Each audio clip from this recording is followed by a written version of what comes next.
Every fear you avoid becomes another locked room in your life. Open it before it owns you. Think about how many times you felt a push inside you, a whisper telling you to try something new, to step forward, to take a risk, and yet you stopped yourself. You told yourself not today, maybe later, maybe when you're stronger, maybe when you're ready. But fear doesn't wait for readiness. Fear doesn't disappear with time. Fear becomes a room inside the house of your mind, a room you never enter again. You close the door gently at first, thinking you'll return someday, but days pass, weeks pass, and the room grows darker. Dust settles on your confidence, shadows stretch wider over your dreams, and slowly, almost quietly, that room becomes a place you fear instead of a place you own. And every time you walk past that locked door, a small part of you remembers what you could have been. It's not the door that scares you. It's the version of yourself you abandoned behind it. The version that believed, the version that tried, the version that dared. Fear isn't the monster, avoidance is. Fear is just a signal, a reminder that something ahead has the power to change you. But avoidance turns that possibility into a prison. The longer you wait, the more the room changes. It starts whispering doubts. It starts echoing your past failures. And eventually, it convinces you that opening it will only hurt you. But here's the secret: fear doesn't want you to know the room is locked from the inside, not the outside. You're not trapped by your fear is trapped by you. All it takes is one moment of courage to grab the handle, turn it, and step inside. The first step will shake you. You might feel your heart pounding, your mind racing, your body freezing for a second. But the moment you cross that threshold, everything changes. The darkness fades, the dust lifts, the shadows shrink. Because the power was never in the fear, it was always in your decision to face it. Every time you choose courage over comfort, you reclaim another room in your life. You take back space that belongs to you. You breathe life into parts of yourself you thought were gone. And the more rooms you open, the stronger you become, until one day you realize the entire house was never meant to scare you, it was meant to reveal the strength you forgot you had. The shadows you run from are often the parts of yourself waiting to grow stronger. We grow up believing that anything dark inside us is dangerous, something we must escape from, hide from, or silence before anyone notices. But the truth is, shadows don't exist to frighten you. They exist to reveal what you have avoided for too long. Every insecurity you carry, every failure you still replay in your mind, every wound you never allowed to heal becomes a shadow that follows you. You see it in moments of pressure, when doubt suddenly rises, when old fears whisper louder than your goals, when you feel yourself shrinking back into the person you thought you'd left behind. But what if those shadows are not chasing you to pull you down, but calling you to rise? Running from them doesn't make them disappear. It only makes them grow deeper and heavier. You cannot outrun your own reflection, and you cannot silence a lesson that was meant to shape you. When you avoid your shadows, they begin to define you. They feed on your hesitation. They grow larger each time you pretend you're fine when you're struggling. Each time you say, "I can't." Each time you choose comfort over growth. Eventually those shadows blur into fear, and fear becomes your second skin. But the truth is, these hidden parts of you aren't trying to destroy you. They are trying to remind you of who you could become if you stopped running. Every shadow is a strength you haven't learned to use yet. The fear you feel before speaking up could become confidence. The pain of your past could become wisdom. The mistakes you hide could become power. The failures you fear could become the foundation of your success. But you will only discover this if you turn around and face what's been following you. When you stare directly into your own darkness, something shifts. You stop seeing it as a threat and start seeing it as a guide. You realize that the only reason it looked so terrifying was because you viewed it from a distance, turning it into a monster in your mind. Up close, it's simply a part of you that needs understanding, attention, and courage.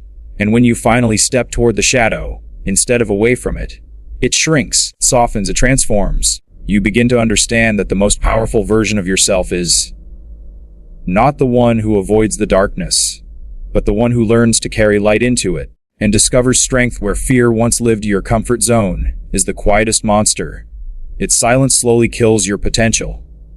It doesn't roar, it doesn't chase you, it doesn't frighten you the way fear does. Instead, it wraps around you like a warm blanket, convincing you that staying still is safer than moving forward. It tells you that what you already have is enough, that trying something new is too risky, that stepping into the unknown is too painful. And the dangerous part is that it feels so gentle, so familiar, so easy to trust. But beneath that comfort lies a slow crawl toward stagnation, a quiet erosion of your ambition, a soft but steady suffocation of everything you could be. The comfort zone doesn't trap you with chains. It traps you with convenience. It gives you excuses disguised as protection. It whispers that you don't need to try today, that maybe tomorrow will be better, that you should wait for the right time, the right mood, the right circumstances. And because it doesn't scare you, you don't realize how much it's taking from you. Day after day, your dreams shrink a little. Your vision blurs. The fire inside you dims, until one morning, you look at your life and wonder why nothing has changed, even though deep down you know exactly why. Growth doesn't happen in silence. Dreams don't come alive in stillness. Strength doesn't rise in comfort. Everything you want, your future, your success, your breakthrough, lives outside the place where you feel safe. The comfort zone may protect you from failure, but it also protects you from progress. It shields you from disappointment, but it also shields you from achievement. And the longer you stay inside it, the more it convinces you that you were never capable of more anyway. But the moment you step out, even if it's just a small step, the world begins to open. You feel fear, yes, but fear means movement. You feel discomfort, but discomfort means growth. You feel uncertainty, but uncertainty means possibility. That trembling in your chest, that shaking in your hands, that doubt in your mind, those are signs that you're stepping into the version of yourself you were meant to become. Comfort may keep you alive, but discomfort is what makes you feel alive. And once you take that first step beyond the quiet monster that held you for so long, you realize it never had power over you. The walls you thought were protecting you were actually keeping you from seeing your own strength. And every step into the unknown turns that strength into something unstoppable. Courage is not the absence of fear, it's choosing to walk deeper into the house despite the noise. Fear isn't a signal to stop, it's a signal that you've reached the doorway of something meaningful. People often wait for fear to disappear before they take action, but fear doesn't vanish on its own. It lingers in the corners of your mind like an echo, testing your resolve, watching whether you'll retreat or rise. Courage begins the moment you feel that familiar tightening in your chest, that whisper telling you to turn back, and you decide to take one more step instead. Not because you're fearless, but because your purpose is louder than your fear. There will always be noise in the house of your mind. Doubts tapping from the walls, insecurities creaking beneath your feet, memories rattling in the background. The noise is never the real threat. The threat is believing that the noise is stronger than you. When you mistake the sound of uncertainty for danger, you freeze. When you confuse discomfort with warning, you stop moving. But the truth is that the noise gets louder only when you're close to a breakthrough. The walls shake most violently when you're about to unlock a part of yourself you've never met before. That's why courage matters. Courage quiets nothing, but it changes everything, because it changes your relationship with the noise. Every step forward proves to your mind that you are willing to walk through fear instead of running from it. Each step becomes a message to yourself that you won't be controlled by whispers of, "What if?" That you won't be stopped by the echoes of your past, that you won't surrender to the shadows that try to follow you. The house tests those who hesitate, but it respects those who move with intention. Every time you push deeper, the darkness pulls back. Every time you advance, even trembling, the noise loses a portion of its power. Courage turns chaos into clarity, turning the haunted corridors of your doubt into pathways toward your potential. And eventually, as you keep walking, you begin to notice a shift. The same fear that made your hands shake now sharpens your focus. The noise that once overwhelmed you becomes background static. The halls that once intimidated you begin to reveal doors you never noticed before. Opportunities you couldn't see while standing frozen. The house doesn't change, but you do. Because courage doesn't silence fear.